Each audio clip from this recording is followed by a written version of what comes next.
ગુરુવારના રોજ અમદાવાદ બીજી મેડિકલ હોસ્ટેલની નીચે એર ઇન્ડિયાનું પ્લેન ક્રેશ થતાં 250થી વધુના મોત થયા હતા. આ દુઃખદ ઘટનાને પગલે દુઃખની ઘડીએ મૃતકોની આત્માની શાંતિ માટે આજે Una Girgada self finance association દ્વારા ભાવનગર રોડ પર આવેલા સ્વામિનારાયણ ગુરુકુળમાં શ્રદ્ધાંજલિનો કાર્યક્રમ રાખવામાં આવ્યો હતો.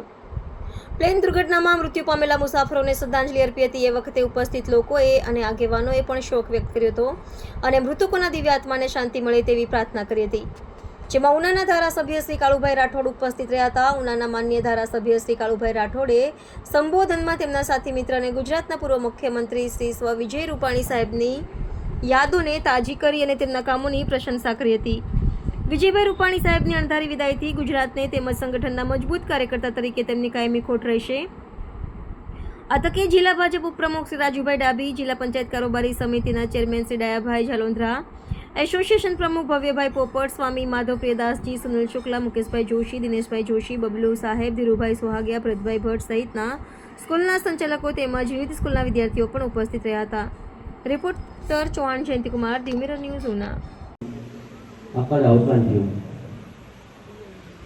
મિત્રો, કોઈને કલ્પના પણ નહોતી કે ગુજરાતની અંદર આવડી મોટી દુર્ઘટના ઘટે, પણ આપણે સૌને ખ્યાલ છે મૃત્યુ નક્કી છે અને એના ત્યારે પણ અહીંયાથી પણ બેઠા પેલી નિખાલસતા એની જે વાતો સત્તામાં હોય ન હોય, પેલી જે વાત 95 થી 1995 મારે તેની સાથે સંબંધ છે.